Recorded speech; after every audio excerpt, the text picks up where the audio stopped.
Seguimos y voy a presentar una nota del doctor Curcio con el doctor Herrera Paz. ¿Qué es esta nota?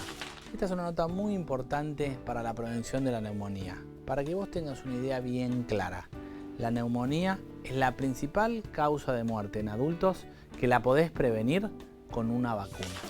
Entonces, la neumonía es un flagelo que tiene prevención.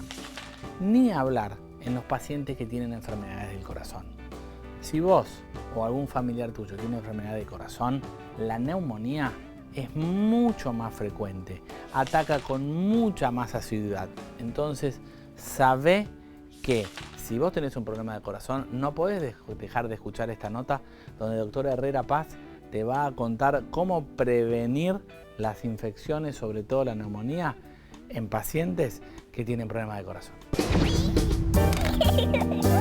Hola a todos, ¿qué tal? Estamos acá para TV Sana en San Diego. Este es el Congreso Americano de Antibióticos que realmente convoca todos los años a profesionales de todo el mundo y estoy aquí con mi amigo personal, un prestigioso cardiólogo de Argentina, el doctor Juan José Herrera Paz. ¿Cómo andas, Jota? ¿Cómo andas, David? ¿Todo bien? Bueno, a ver, la pregunta que me surge, digamos, es ¿qué haces acá en un congreso de infectología, de antibióticos? ¿Vos sos cardiólogo? Bueno, el tema fundamental por el cual estoy acá es que yo he trabajado con Daniel mucho tiempo en ver, sobre todo basados en la insuficiencia cardíaca, qué pasaba con los pacientes que tenían como causa de descompensación a la neumonía. La neumonía es una de las principales causas infecciosas, es una de las principales causas de internación de pacientes con insuficiencia cardíaca y el paciente con insuficiencia cardíaca en cardiología es un paciente que reúne muchas cosas porque son habitualmente hipertensos previos, tienen enfermedad coronaria previa y llega a una etapa final de las patologías más prevalentes y con mayor mortalidad en la cardiología, que son la enfermedad coronaria y la hipertensión. Quiere decir entonces que existe una correlación directa entre tener enfermedad cardiovascular y un riesgo aumentado de padecer determinadas infecciones, sobre todo respiratorias. Claramente. Si nos centramos en la insuficiencia cardíaca, por ejemplo, y ahora te amplío un poco más, más del 17% de los pacientes se reinternan o se internan por causas infecciosas. Si vos analizás esos pacientes, y nosotros hemos hecho un trabajo juntos, ese paciente tiene una mortalidad mayor o igual al 50% en la internación, con lo cual esa causa sola es altísimamente, tiene una altísima mortalidad, mortalidad.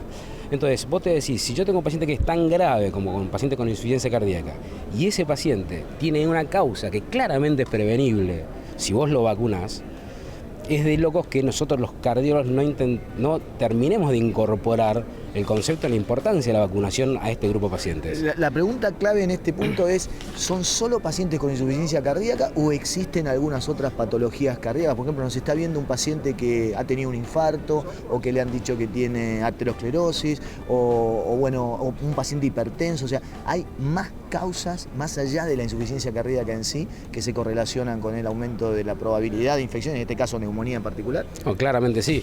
Y ahí en la definición o en las preguntas que vos me haces, incluís a los subgrupos de pacientes que se deben internar. O sea, todo paciente que tenga enfermedad cardiovascular, entendiendo esta por enfermedad arterial, como puede ser la hipertensión, o enfermedad cardíaca, puede ser un paciente que ha tenido enfermedad coronaria, debería estar vacunado. Porque vos a ese paciente le estás previniendo una causa que es grave, que es una infección respiratoria grave, que puede descompensar todo lo cardiovascular. Entonces, claramente, si nosotros hablamos tanto de prevención y la importancia de la prevención, la vacunación tiene que estar metida en esa prevención. Cuando hablamos de neumonía, hablamos no solamente de la neumonía comunitaria por neumococo, que es el agente número 1, sino también de la neumonía que puede verse en el contexto de la enfermedad por influenza, ¿verdad? Claramente. O sea, vos tenés que tener en cuenta que cualquiera de esos dos casos son infecciones que pueden descompensar la otra enfermedad subyacente. Yo tengo un paciente bien tratado, estable, con un infarto puesto, que capaz no ha desarrollado insuficiencia cardíaca, y ese paciente puede terminar descompensado, internado en una terapia intensiva por una infección respiratoria. Y entre tus colegas de tu especialidad, entre los cardiólogos, que evidentemente tienen pacientes crónicos, digamos, durante muchos años, la tasa de vacunación, ¿cómo es? Para estas dos patologías, ¿no? O sea, influenza y vacunación antineumocóxica. A priori te diría que estamos en deuda con eso, claramente, que no hemos entendido, si bien los cardiólogos tenemos mucho esto de basar nuestras conductas en la medicina basada en la evidencia justamente, nos está faltando incorporar realmente el concepto de vacunación. ¿Por qué? Porque pasa esto de la oportunidad perdida. El cardiólogo piensa que el clínico, el infectólogo o alguien lo va a vacunar y no asume esa responsabilidad, cuando debería ser al revés. El cardiólogo debería asumir la responsabilidad como parte de la prevención cardiovascular, la vacunación a este subgrupo de pacientes, que la tiene claramente indicada. Entonces, para la gente que nos está escuchando, que nos está viendo, la recomendación, si va consecuentemente al cardiólogo y demás, porque tiene algún tipo de problema cardíaco para sus controles periódicos y demás, el consejo es preguntarle al cardiólogo si está dentro del grupo que se tiene que vacunar. Exactamente.